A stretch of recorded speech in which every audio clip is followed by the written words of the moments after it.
Did you hear about the time the Soviets got caught spying on America? The internet says it's true.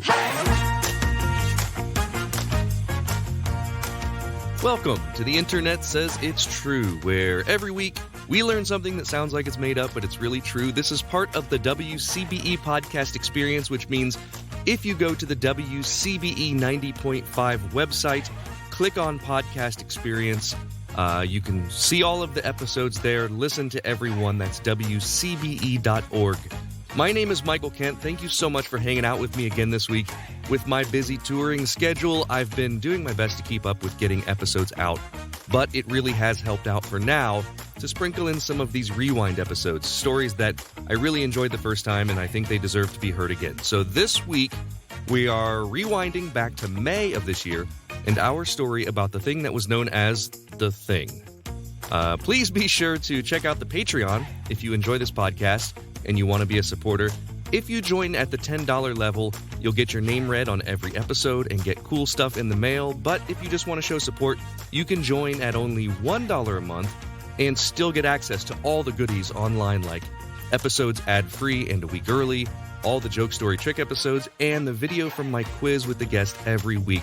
That's patreon.com/Michael Kent. Also, please support the podcast by buying merch. We've got t-shirts and mugs right now up on the website. Go to theinternetsaysitstrue.com and click merch. If you're a Patreon subscriber, you get 20% off all of that stuff. Now, let's rewind back to May 23rd of 2022. This was episode 90 of the podcast. This week's story is one that I've had bookmarked for a long time, and I don't even have record of who sent this to me. So thank you to whomever did that. It's a story about the Cold War and spycraft, and I found it just super interesting. To talk about it, we first have to talk about a musical instrument.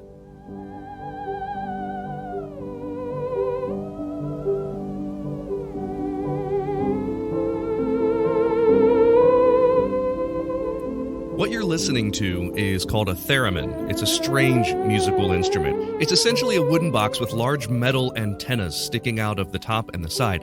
The box has knobs which alter the sound, but the instrument is played by holding your hands in proximity to the antennas without touching them. As you move your hands in the air, the pitch of the instrument changes. You've probably heard a theremin as a classic sci-fi sound.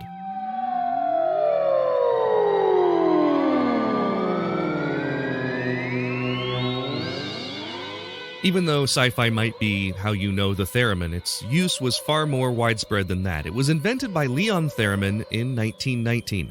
Leon Theremin was his American name. His real name was Lev Sergeyevich Theremin, and he created the device at the behest of the Soviet government, who was conducting research on proximity sensors. He patented the invention in 1929 in the US, but was kidnapped by the precursor to the KGB of the Soviet government and brought back to the Soviet Union in 1938. Although some accounts state that he left the US to escape crippling debt.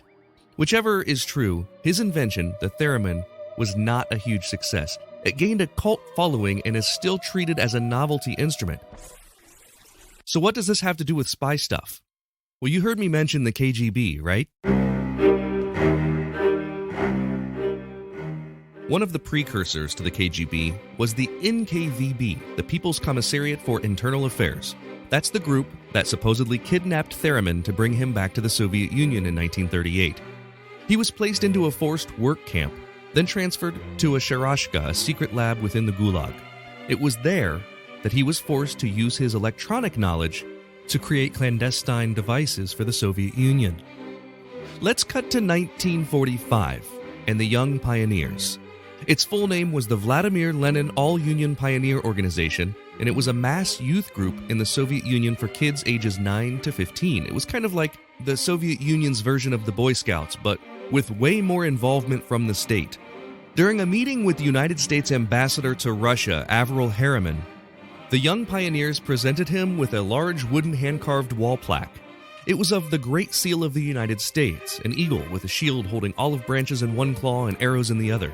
It was presented under the premise of friendship and allyship after the close of World War II.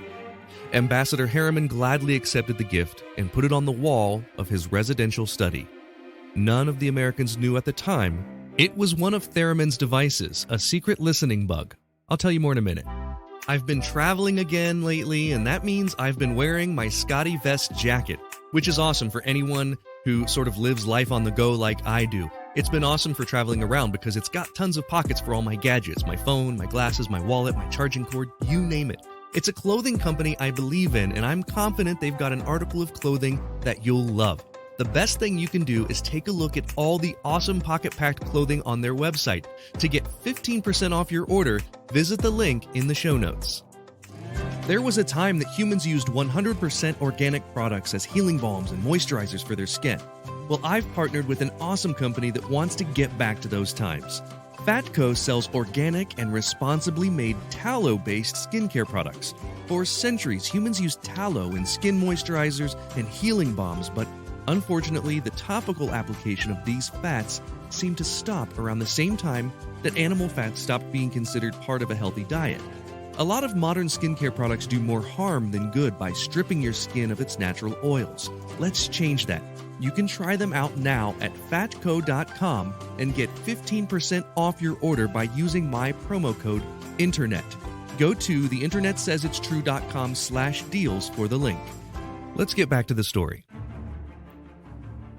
One time back in 2018, President Trump accepted a gift from Vladimir Putin in Helsinki. Mr. President, I'll give this ball to you, and now the ball is in your court. All the more that the United States will host the World Cup in 2026. Thank you very much. We do host it, and we hope we do as good a job. That's very nice. That will go to my son, Barron. We have no question. In fact, Melania, here you go. As the Russian president spoke, the ball is in your court pun, he handed Trump a soccer ball from the World Cup, which Russia had recently hosted. Now, rumors swirled immediately that maybe the soccer ball was bugged. Even Senator Lindsey Graham expressed concern that there might be listening devices and said there's no way that it should be in the White House. The Director of National Intelligence, Dan Coats, ensured that the ball had been checked very carefully. Well, it turned out the ball did have a microchip and transmitter inside, but it was determined that it was just part of the standard Adidas AG Smart Soccer Ball that can passively send and receive data for competition. Adidas came forward and said, no, this ball was not created to listen to the Americans.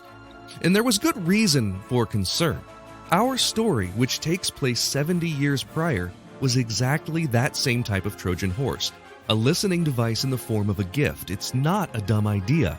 Spy agencies have been using clandestine methods of spying since their inception. The CIA once had a transmitter made to look like dog poop.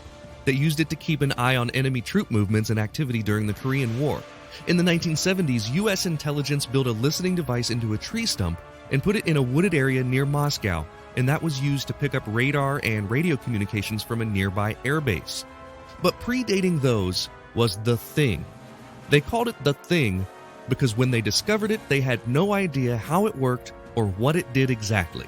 So let's go back to 1951. A radio operator for the British government was monitoring Russian Air Force radio traffic, and all of a sudden, here's the voice of the British Air Attaché, an advisor to the British ambassador to Russia. He didn't know where it was coming from, but there definitely shouldn't have been a British voice coming through the airways he was monitoring. So they did a thorough sweep of the British embassy and they didn't find a thing. A few additional State Department employees were sent in to investigate. They checked out the British and the Canadian embassy buildings. They didn't find anything. But then they used a signal generator to conduct a counter-surveillance sweep in the American embassy. And it was a good time to do it too, because George F. Kennan was just coming in for his tenure as the new ambassador to the Soviet Union. When they reached the Spaso House, the ambassador's residence at the American embassy compound, the signal generator produced loud feedback when it got near the wall behind the ambassador's personal desk. That's when their attention was brought to the Great Seal of the United States, carved in wood, hanging on the wall. They removed the seal and the FBI started analyzing it, but there was no power to it, no external connections, so they had no idea how the thing worked. They enlisted help from the British Marconi Company, and scientist Peter Wright discovered that inside the seal there was a 9-inch long monopole antenna and a cavity with a capacitor and extremely thin membrane.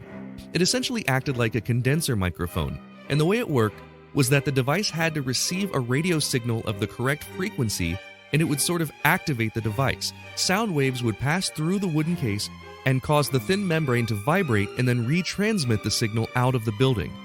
It was an incredibly simple device using applied electronics. it was able to monitor any conversation within range and had been doing so for nearly 7 years. Now, we don't know for sure what all the Soviets heard during that time. Of course, they claim they obtained, quote, specific and very important information which gave them certain advantages in the prediction and performance of world politics in the difficult period of the Cold War, end quote. But during that time, it was pretty much assumed already that both sides were always listening to each other. Guests to the American embassy were even handed cards upon entering that told them their conversations would likely be monitored anywhere on the compound. This was happening long before the Great Seal bug was ever discovered. One of the interesting developments from the Great Seal bug is that it inspired further spycraft. Britain's MI5 fashioned their Satyr device, SATYR, on that technology that they got from the Great Seal bug, which was a pair of umbrellas with hidden electronics to transmit audio. But as far as the public was concerned, they didn't know the bug had been found. They sat on the discovery and they didn't let the world know until an international incident forced their hand. On display in Moscow, the wreckage of pilot Francis Power's U-2 reconnaissance plane for Muscovites and foreign newsmen to see as the Soviet launches its most belligerent anti-American propaganda barrage in recent years. On May 1st, 1960, an American U-2 spy plane was shot down by Soviet air defense forces while conducting a secret recon mission inside Soviet airspace. The pilot, Gary Powers, was imprisoned and the American government covered the mission up, claiming Powers was piloting a NASA aircraft that just went off course. Khrushchev was able to expose the cover-up to the whole world because he had Powers alive and wreckage from the plane. A summit between America, the Soviet Union, France, and Britain was called, and they met in Helsinki just 2 weeks after the U-2 incident. It was short, and tensions between the Americans and the Soviets resulted in very little being done. On May 23rd of 1960, the Soviet Union was granted a 4-day meeting of the United Nations Security Council. Their aim was to have the council condemn the United States for spying. The Soviet Minister of Foreign Affairs railed against the Americans for their spying. When the U.S. Ambassador Henry Cabot Lodge Jr. had a chance to address the council, his arguments didn't deny the U-2 spy plane incident, nor did he deny that the U.S. was spying on the Soviet Union. His argument was that both sides do it. And just in case that fact was denied by the Soviet Union, he brought with him a visual aid. It was a large, wooden, hand-carved Great Seal, the thing itself. He opened it and described to the council how it worked. At the United Nations, the Security Council debate on Soviet charges of American aggression ends with a sharp final clash between Gromyko and Lodge. Ambassador Lodge counters repeated denials of Soviet spy activities with a concrete and dramatic example. He tells how the Soviet planted a listening device in America's Moscow embassy, concealed inside a wooden carving of the Great Seal, presented as a gift by the Russians. The next day, the United Nations Security Council held a vote. The Soviets' resolution to condemn the United States for spying was voted down 7-2.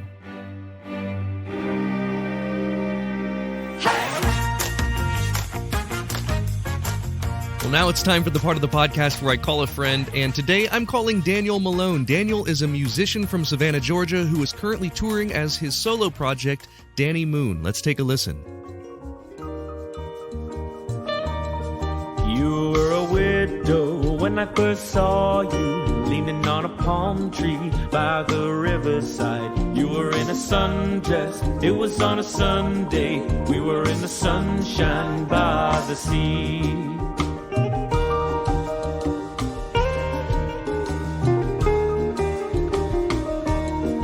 You were reading Fyodor Dostoevsky when you first met me by the riverside. You were in a sundress, it was on a Sunday. We were in the sunshine by the sea. Daniel Malone, it is so good to see you, man. Michael Kent. I think the last time we saw each other was on a golf course. I was just about Ohio. to say that. I saw you, it was maybe last year or the year before we golfed together, which is always a spectacle to see me golf, because I golf literally once a year. That may have been like the last time I golfed. Also, space-time continuum-wise, it could have also been like 5 years ago. Yeah, right? It could have been the difference between 2019 and 2021 to me. I have no idea anything that happened in there. I can tell you a lot of stuff that happened in like March of 2020 because so much happened in the very beginning of the pandemic that it's like stamped in my mind. It's like time stamped. But then before and after, it's just a blur. I have no idea, man. So, time really got messed up. You're in Savannah, Georgia, and we just listened to a little bit from your song, and you might have to help me with the name of the song. It was The Curious Meeting of Miss McGee is the one in 5. We just listened to The Curious Meeting of Ms. McGee, and it's an interesting song because it starts kind of slow. It gets into this really cool, like 5/4 Latin feeling rhythm, and it's a story song. How is that a true story? Tell me about this. Well, it started off as a true story. I had a friend I dated shortly when I lived in New York City, and then we became really good friends after we realized that dating wasn't really going to be our journey. And I started writing the song about her, and then I didn't finish it for maybe 5 years. And by the time I finished it, her character had morphed into a ghost. So, and I went on tour, and I didn't really catch up with her as much as maybe I should have. But she had known that I was writing a song about her, and then she found it and she messaged me, and she was like, I'm not dead. And I was like, well, maybe. Are you sure? But yeah. I guess that's the peril of like writing a song about someone, is that eventually they're probably going to hear it, and then you have to deal with that. Right. Yeah, it's the same with like doing comedy about real things and real people in your life. Like I have a story in my show about my dad, and it's fictional, but it was really awkward the first time he saw it. I bet. He loved it though. Like I was kind of surprised. Like he loved it. He got the joke, and he just sat and laughed the whole time, which was awesome. Well, that's good. You also have to deal with the fact that based on your story, they made like 2 fantastic movies about Magic Mike, right? So that was based on your story. I don't really have to deal with it much anymore, I've noticed. When it came out, that was because like people called me Magic Mike before those movies. That Long was before. Like I'm probably still in some college friends' phones as Magic Mike. And when those movies came out, life was difficult for me for a while. Like it was a lot of the same joke. And I hardly hear it anymore because thankfully those movies didn't become part of our culture, other than just the title, Sure, yeah. But do you still get royalties from that? I mean, is it based on is it semi-biographical? If only I had copyrighted that name. I just never wanted to be called Magic Mike, even when people did call me that. Or the abs. Did you copyright the abs at least? The abs. Dude, yeah. I would have killed for those abs. You know how embarrassing it is to tell people that the best shape of my life was when I was in the marching band? That's like, for people who don't know, first of all, I should preface this with Daniel and I know each other because we were in the Ohio State marching band together back like 20 years ago. We both played the snare drum. And when I tell people like the best shape I was in of my life was when I was in the marching band, they don't understand that unless they're from like Columbus or the central Ohio area and kind of know the legacy of the Ohio State marching band, which is a big deal around here. But outside of that, it's just marching. People imagine high school marching band. Right. And as you're saying that, there was a pompous part of my brain that was like, man, it sucks for you that the best shape of your life was in the Ohio State marching band. Then I was thinking, yeah, me too. Yeah, dude, I had a 6-pack. I had guns. Those my calves were awesome. I had a little shelf, on my calves. And while we're talking about the band, I should take this opportunity to apologize. I have a little bit of a story, a mea culpa story for you. So you were a first-year band member, a rookie, when I was in my 5th year. I was in charge of picking the people, helping to pick the people who would be in the drum row. And you made the band fairly easily. Like you were on top of it and you were good. And you hung out with us a lot, which is rare for first-year members. They don't socialize with like the 5th years outside of band practice that often. Some of them do, but you kind of. But wait a minute, have you met 18-year-olds though? Like they suck. They're just awful people. 23-year-olds way more up my alley. Not anymore. It's true. It's a growing time, college. But Right. so what I have to apologize for is there was a time earlier in that season when I was chatting with some guys who had been in the band like 20, 30 years before me back in like the 80s, 90s.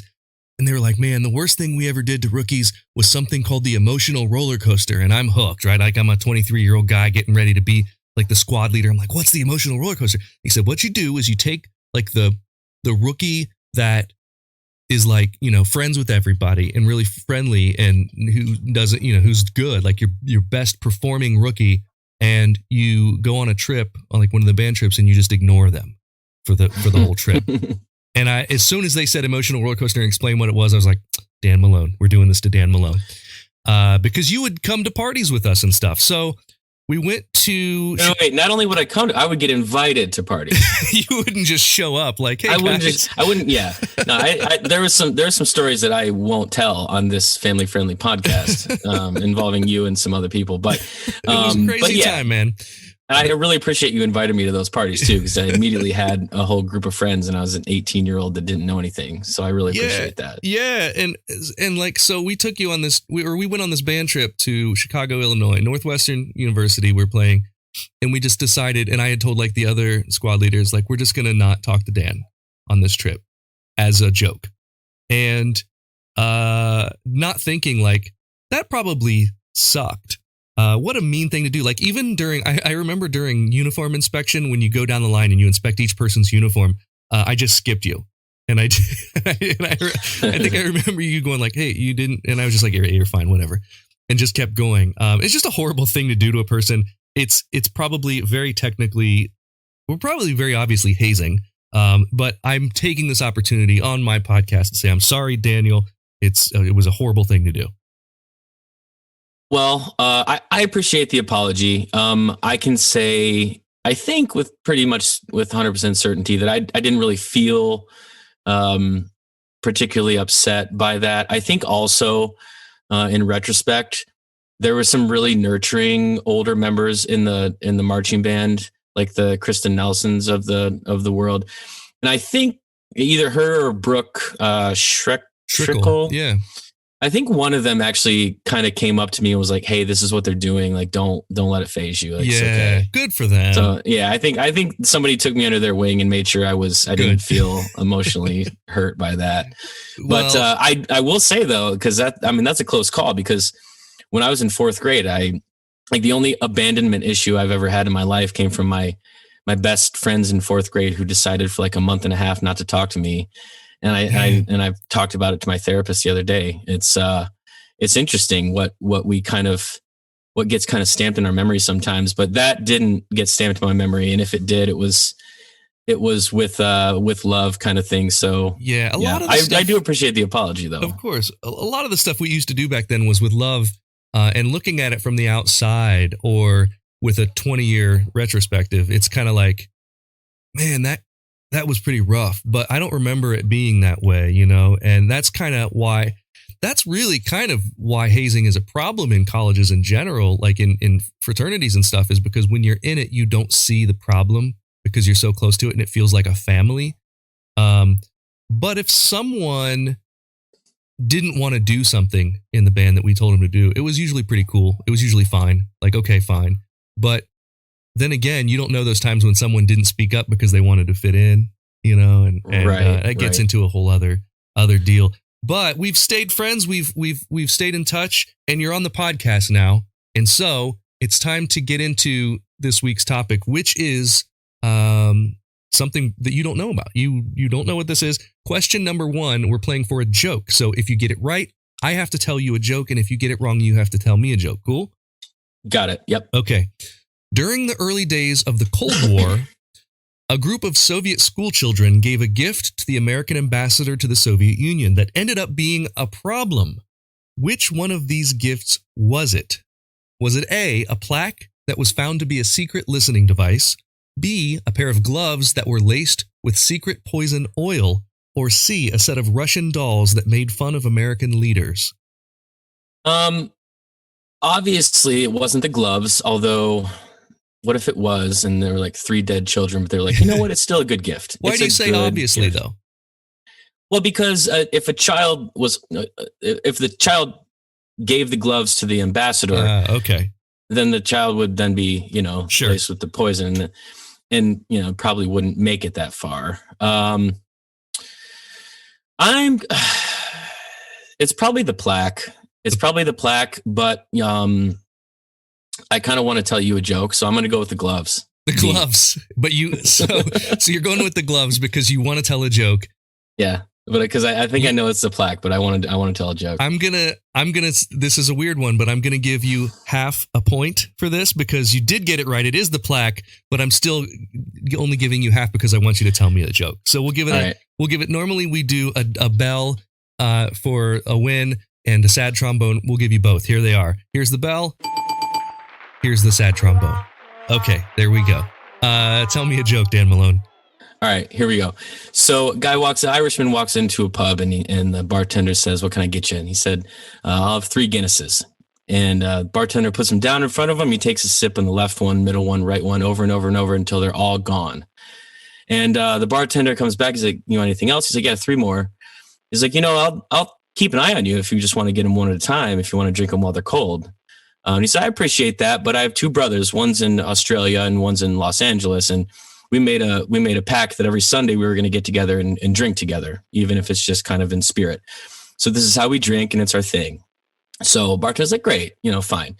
A couple months go by, every Sunday type thing, and then one day the fellow comes in and he says, "I'll have 2 Guinnesses." And the bartender kind of gets a sad look in his eye, and he's putting 2 and 2 together, and he's like, "I know your ritual. And I just want to say I'm really sorry that you lost one of your brothers. I know how hard that can be." And the guy goes, "Oh, no, my brothers are fine. I just quit drinking." That's a really good joke. That's a fantastic joke. And you know what? For that being such a good joke, I will award the other half of that point. Yes! So there you go. All right. With the other half. That's really good. Now, I was listening to a lot of Danny Moon. And I actually listened to a lot of Les Rackets before that, which was your previous project with it was like a trio, kind of, what would you say? It's like a poppy trio. I don't even know. Yeah, it's jangly. It was fun. We disbanded in 2015, but we used to say that we were jazz musicians with rock and roll instruments playing folk music. That makes a lot of sense. Yeah. It's kind of like sensibilities of improvisation and kind of multi-genre approach. And then our songwriter, Patrick Carroll, was a great songwriter, wrote fantastic hooks. And that was a really fun time in my life. A lot of adventures. In fact, it's also a time in my life where you and I overlapped on the road a few times. Yeah, that's right. I was probably back when I was touring a little more heavy than I am now. And that's always like such a cool thing when a friend of yours is touring, having nothing to do with what you're doing, and you're both touring so much that it's going to happen. It's inevitable that you will see each other at an airport or in a city. I think we had a drink in Boston. I was there I remember I was performing at Northeastern University, but it was like this cool basement show. It was like a little cafe. I think I might have gone to it. Yeah, I think I went to your show, and I think I surprised you. Yes, I do. I do remember seeing you as a surprise in the audience at that show. What a cool thing, man. And then and you were staying really close to your hotel. I remember we dropped your gig bag off in your hotel, and then we went out, and it was a lot of fun. So, it was great. So cool. What you don't know is that night I had my first panic attack. Really? Yeah. And then I suffered from anxiety, like general anxiety disorder for years after that. But that was the first one because I had a show the next day in New Hampshire. Which was it was like an hour drive from downtown Boston. And I showed up at that show still on my panic attack because I didn't know what it was. And I thought I was having a heart attack.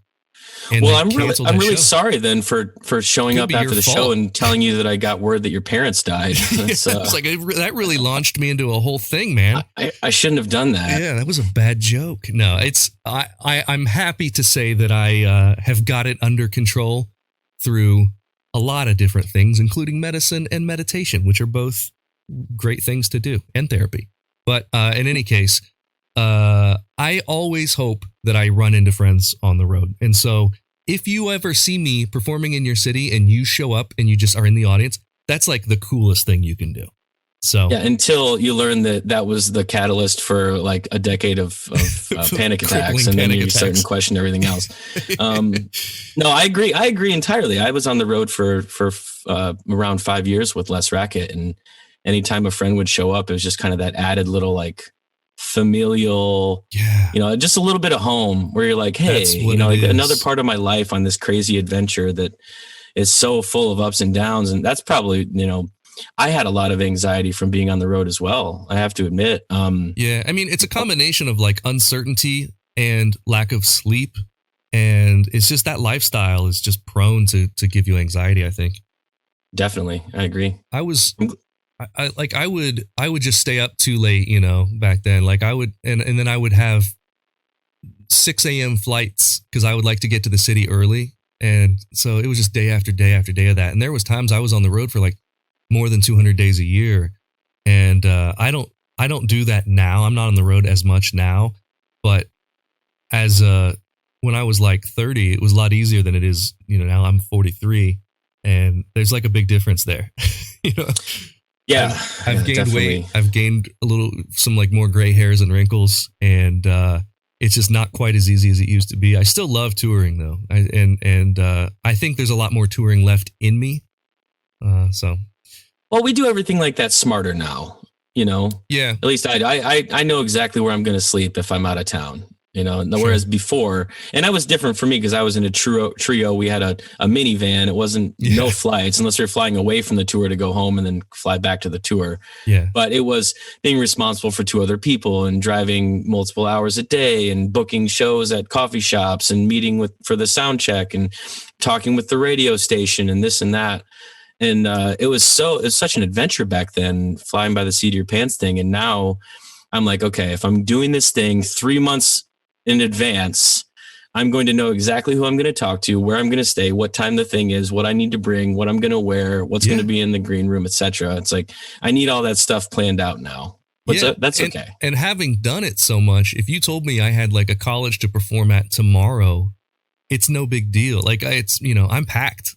I don't unpack, I have a bag that's specifically for all that stuff. And then I just go and I don't have to think about it. So, and technology has made it easier too, because apps like TripIt and stuff, where I can organize all my flights and my rental cars and my hotels all in one spot. It used to be an entire folder full of like MapQuest directions and it was a lot harder when I first started than it is now. So, shout out to TripIt, proud sponsor of The Internet Says It's True.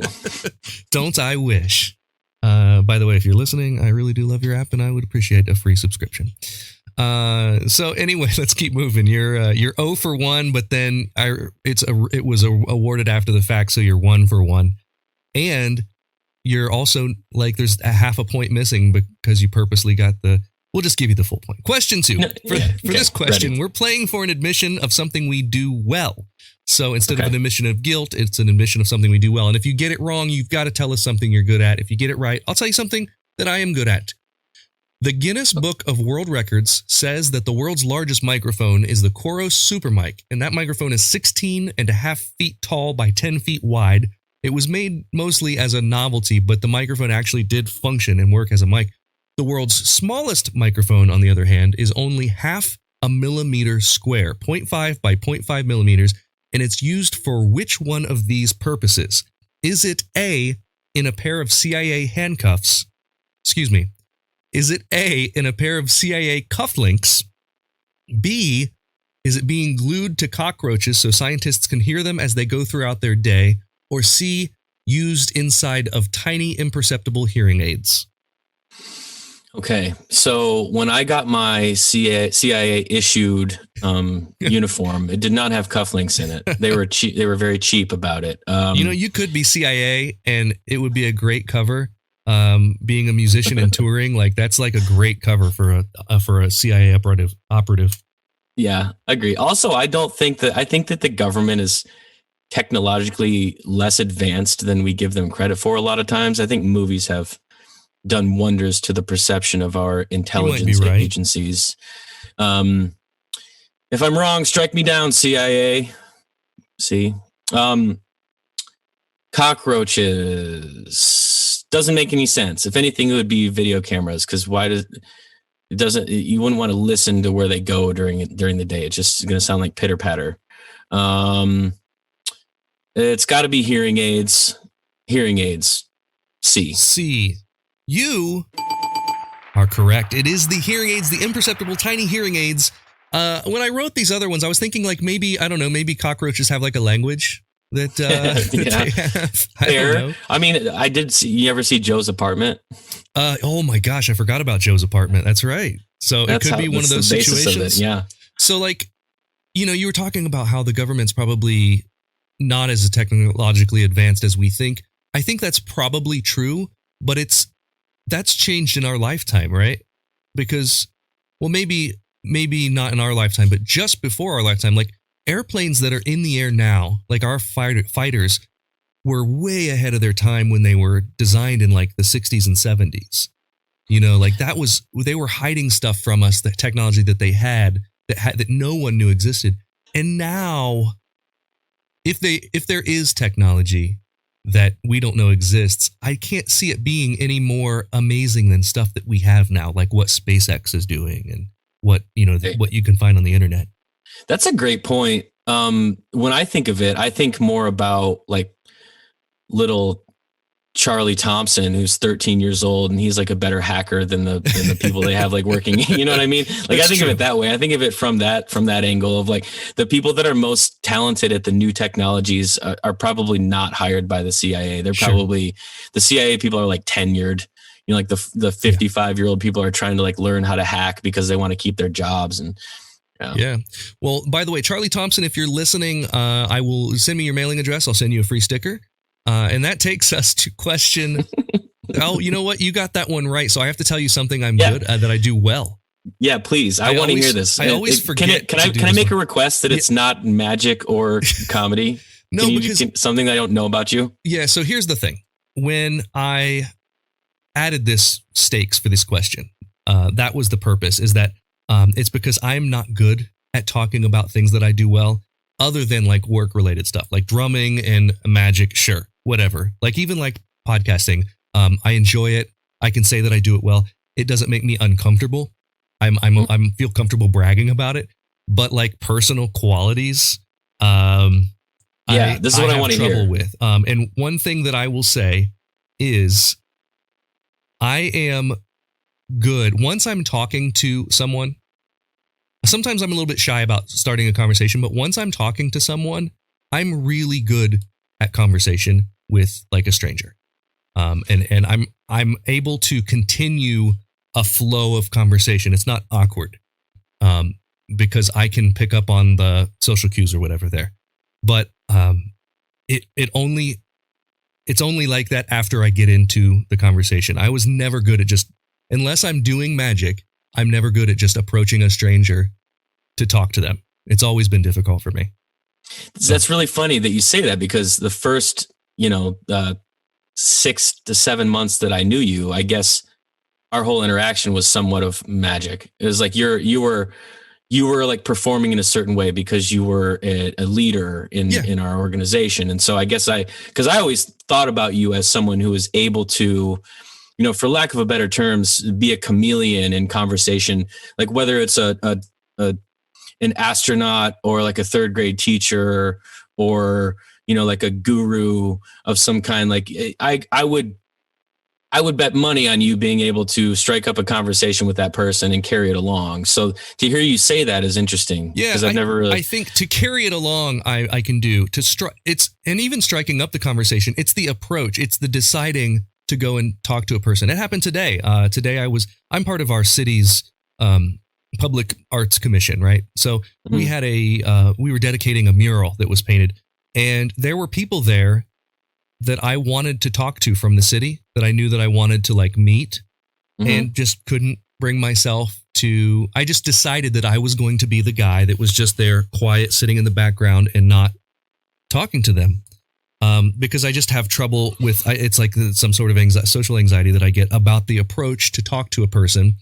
But once I do, it's always, like you said, I do feel very much like a social chameleon. I can just sort of assimilate to the conversation that's appropriate and make it work. But well, let me ask you this: if I was at that meeting with you, and say you wanted to meet the mayor, and I was sitting next to you, and maybe I could tell that you wanted to meet the mayor. Maybe you say something like that. If I said, "Go do it, I dare you," would you have a better chance of going to do it, or a worse chance? Worse, yeah, worse. Okay, but I have in the past and would see myself saying something like, "Hey, would you introduce me to that person?" Okay. You know, have like a little in. You know, when I was a single guy in college, my buddy, my best friend Mark, was really good at talking to strangers, like just going up to someone and say, "Hey, what's going on?" And so he and I, like, we would do, like, we would have a great time at the bars, and, like, you know, in talking to women, he would be the approach guy, and then I would be able to continue the conversation. It was a really good wingman type of thing when we were, you know, young single dudes. That's like a Goose Maverick type situation. You show up with a joke and a magic trick, and he's already got their attention. Yeah, dude, absolutely. That's closer. We did mentality. It was a whole thing. So, like, I had this trick that I would always do where you would be able to name a card, any card in the deck, and I'd pull out my wallet and I would have that card in my wallet. Okay. And not 52 cards in the wallet, just the single card would pull out and say, like, here it is. And so Mark would go up and say, "Hey, that's my buddy over there. Go up to him and name a playing card, and I bet you he has that card in his wallet." And so, like, he would set up the magic trick, right? So then cut to, I'm like 23 years old, 24 years old, and I meet my wife. And on our first date, I tried to show her magic because that's what I knew how to do. And she looks at me like, she goes, "I know what you're doing and it's not going to work on me." Wow. Like, she has never been into that whole fake, like, magic persona thing. She wanted to know me, and that was super attractive to me, and still is. Like, she calls me out on my BS. So we've gotten way off topic here. Let's get back to the Cold War. Oh yeah, yes, that's way more interesting, way more fun to talk about. But that's why I have people on, like guests on, who can carry a conversation, because this stuff's boring if it's just the topic for the whole 40 minutes. So I enjoy having guests on who have done things. So let's move on. You're 1 for 2 in question 3. No, you're 2 for 2. You're actually 2 for 2. For question 3, we're playing for a coveted "The Internet Says It's True" sticker. And you can join Charlie Thompson in Westbrook, Illinois, who is a hacker in his mom's basement. I don't know if that's true. And since I said his name the first time, he's already hacked into your online store and he's ordered himself stickers. They're being sent to his place right now. He's the one typing my script to keep putting him in the episode. It's a very meta situation happening here. Wow. I like it. Here's your question. Which one of these things did the U.S. actually consider doing during the Cold War? So one of these things we actually considered doing as a country, but here it is. A, they considered a plan to hire a Khrushchev lookalike to film him doing embarrassing stuff like doing laundry and walking around in a bathing suit. B, they considered dropping monkeys infected with viruses onto Moscow. C, they considered airdropping oversized condoms marked medium over the Soviet Union in an effort to demoralize them. Okay, well, first of all, there is nothing more embarrassing than doing laundry in a swimsuit. No, it's definitely not that one, because neither of those things are embarrassing. Even if you're just doing laundry, you've gone through every single item of clothing that you own, and the only thing you have is a swimsuit. You're still doing laundry, and everybody needs to do laundry, so it's not that one. Monkeys being dropped on Moscow. I like to imagine them being dropped from, like, the chest of a magician walking down the street, not an airplane, because that seems very inhumane. And also the condoms idea seems brilliant, genius. I don't know why they wouldn't have put small though. Why medium? It's like, well, we need to make it believable. This is an American medium. It's like when you get like an item of clothing from like a Chinese store or something. God, it's like, well, this is the size in China. It's an extra large, and in America, you're a medium. That always makes me feel fat. But yeah, it's got to be the condom one. It has to be. Also, I really want this sticker. So even if it's not the condom one, will you just I Like, can mail you tell a us sticker, what but it you is. get one anyway because it is, in fact, the condoms. They considered airdropping giant-sized condoms that they had marked medium over the Soviet Union in an effort to demoralize them and emasculate the soldiers. It was an early example of psychological warfare from Frank Wisner's Office of Policy Coordination, and sadly, that plan was never carried out. They never did it, but it was a cool idea from the PSYOPs. Did they? I wonder how far along in testing they got. Yeah, did they make Did they go them? to like random campuses? They go to like Ohio State and they're like free condoms, and then they watch people. They first had, I mean, that plan would have made them have to go to like Trojan and say, what's a normal size for a condom? Can we bump that? How much should we bump it up? 40%? 50%? How much would make it obvious that this doesn't fit someone? You know, how big do we have to make it that it's too big? And then you're right. I think the medium is, maybe that's to sell it. I think they write small on there. Now it's someone playing a joke, you know, because no one's going to buy it. Yeah, like they do at movie theaters, right? Like where the medium popcorn is like $1 less than the large or something, but the small, they kind of, and you pour like, if you're going this far, you got to go this far. You pour the small into the large, and it's the same amount of popcorn anyway, right? It's always the same. That was really good. Now, you got a sticker. You've got the admission of what I did well. You told me an awesome joke. Question 4, you have to tell me about one of your favorite musical artists that you're currently listening to. So if you get it wrong, you'll hit me with one of your current favorite acts. If you get it right, I'll tell you one of mine. Here is the question. Who coined the term Cold War? Was it A, Harry Truman, who first used it in his Truman Doctrine papers, B, George Orwell, who first used the term in the book Animal Farm, or C, Theodore Geisel, Dr. Seuss, who used it to rhyme with Mold War? So I'm saying not Dr. Seuss, because children's books, he had, I remember like the Sneetches story. There was a little bit of division. It was kind of about like, getting over our differences, and then like the Lorax is about climate and kind of taking care of our community, our environment. I don't think that he would have written anything for children, at least, about war. So I'm going to say he's out. That's out. George Orwell, Animal Farm. I read that book recently, and I think there was mention of the Cold War, but I don't know if that book was written before Harry Truman. And I would imagine that it's a better chance of George Orwell kind of taking it from Harry Truman than creating it himself. I might be wrong, but I'm going to go with Harry Truman. The answer is George Orwell, who first used the term in the book Animal Farm. So Animal Farm was a book meant to make fun of Stalinism.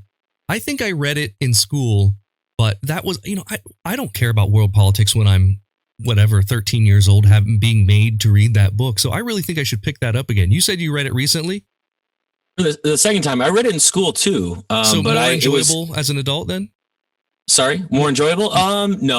No, I definitely, it was a very quick read. I was in the back of a car. It was randomly in the back of the seat. I picked it up and read it.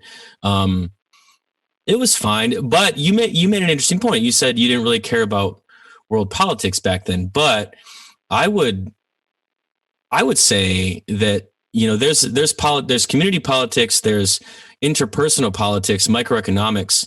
I mean, think about the Ohio State marching band or any organization you've been in, even in your high school, popularity, who controls what, people that win homecoming queen, prom queen, etc. So that book probably still carries weight because there's definitely communistic attributes of any organization, as well as, democratic values. Everybody gets a say, or socialism.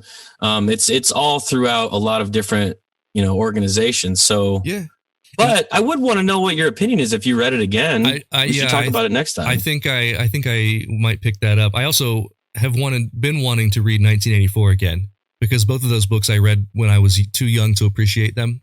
But it's funny you talk about like the marching band being like that because that's what I did my thesis on in college. Was the way that communication works in a chain of command style organization versus more of a modern style organization, where these companies where you might have 6 bosses and they all have open door policies that you can just walk in and then you can go get a beer afterward, versus the way it used to be where you don't talk to the boss's boss. You only talk to the boss. And then he talks to the boss's boss, which is the way that it was supposed to work when we were in the band. And I did a whole thesis about like how that affects communication and which one is more efficient versus progressive and those types of things. So obviously, you're dealing with real life telephone at that point too. And also there's so much subjectivity involved. If I say something to you and you're my squad leader, but I say it to you in a tone, you get to choose how to portray what I say.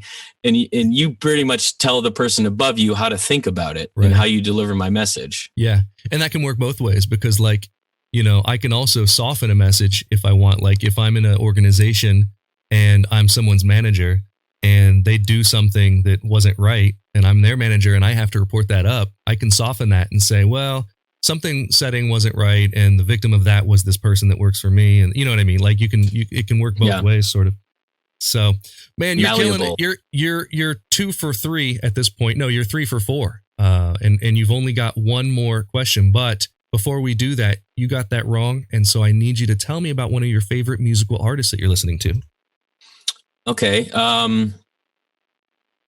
So I don't listen to a lot of music because I do it so much. And I know that's a silly thing to say. I listen to a lot of NPR. I listen to a lot of kind of local jazz stuff when I'm driving home from gigs. But there have been some artists that have been kind of put in front of me in the last 6 months to a year that I think are of note.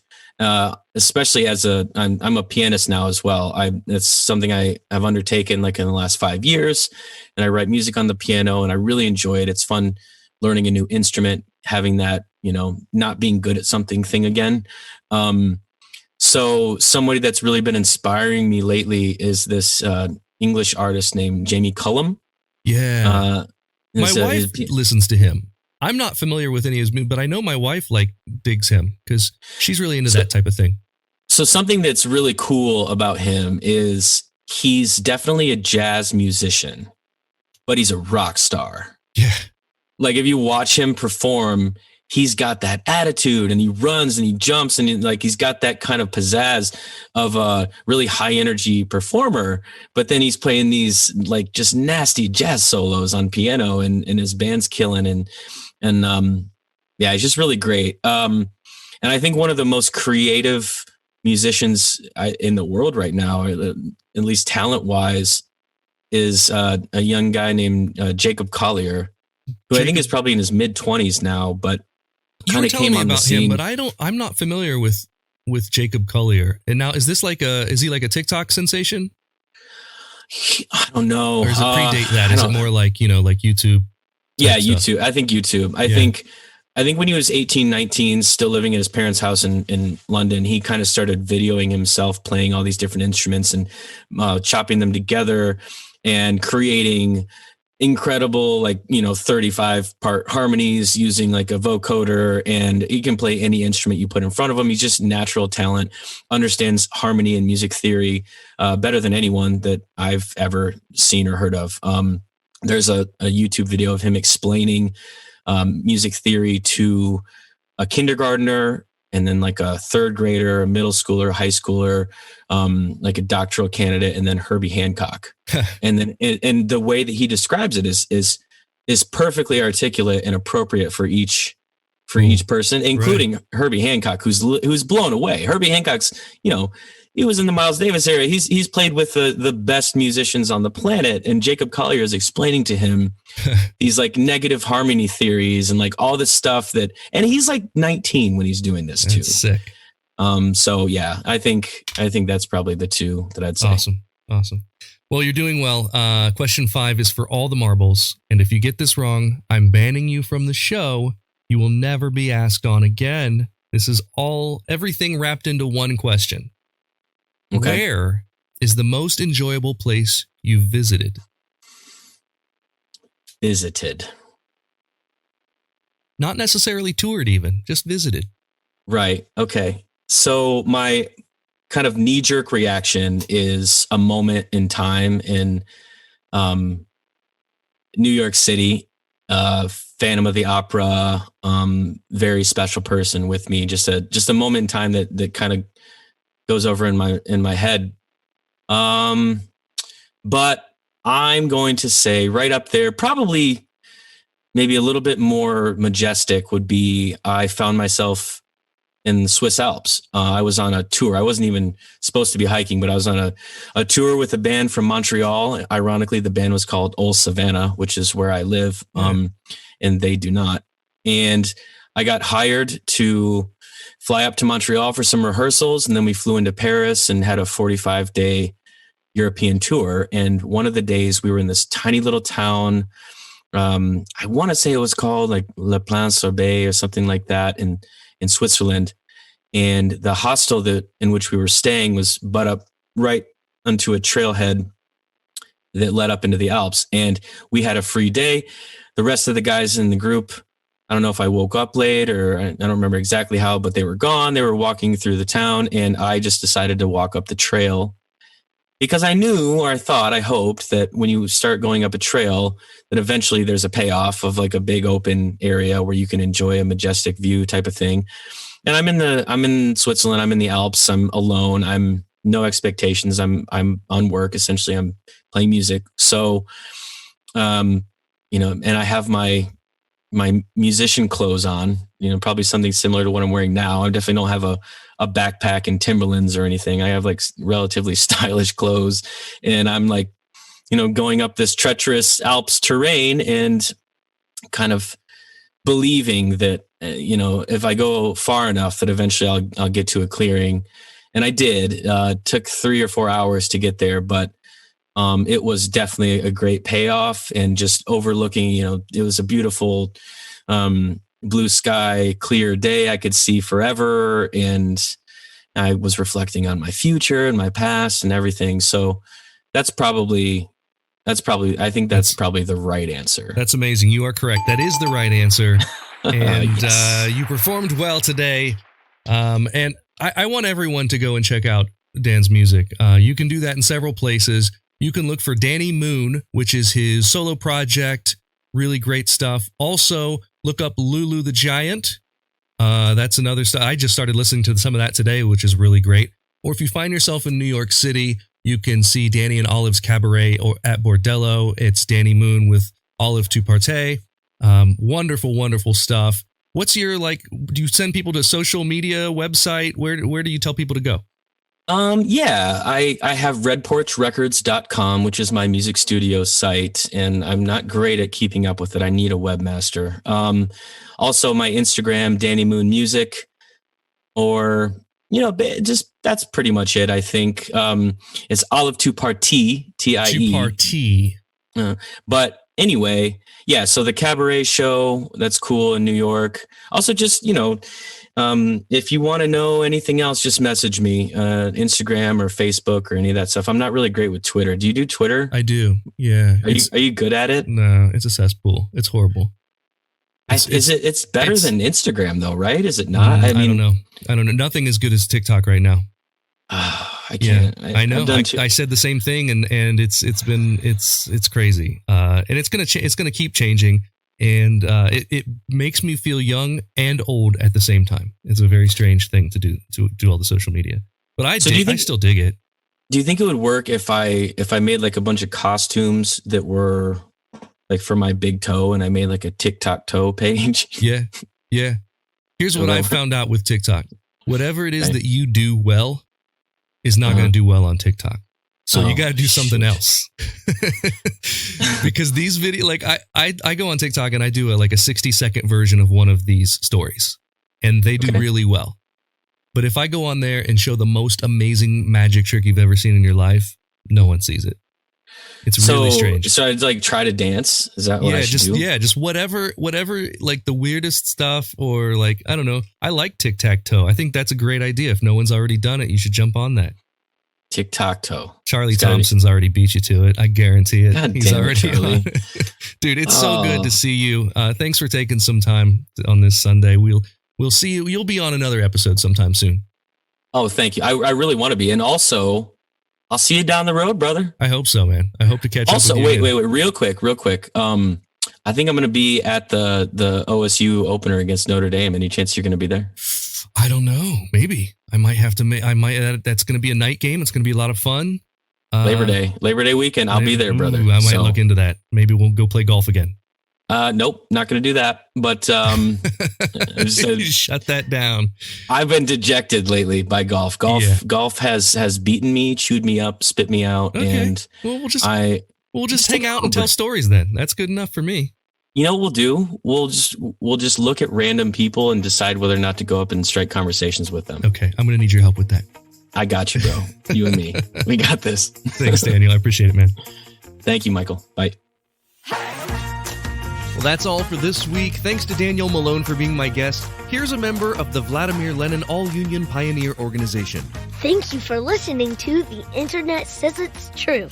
Don't forget to join up on Patreon if you want to see the unedited video of the guest appearance or to hear bonus episodes. You can do that at patreon.com/Michael Kent.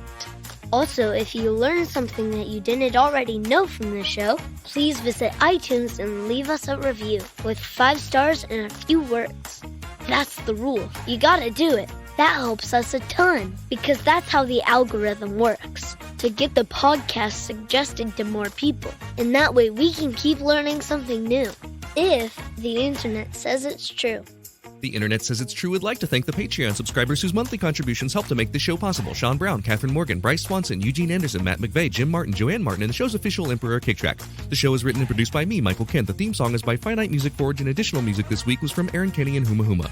All audio clips in this episode are used for education and commentary and used under Fair Use Title 17 U.S.C. Section 107. You can listen to past episodes by searching for The Internet Says It's True wherever you get your podcasts, and you can see bonus content at patreon.com/Michael Kent.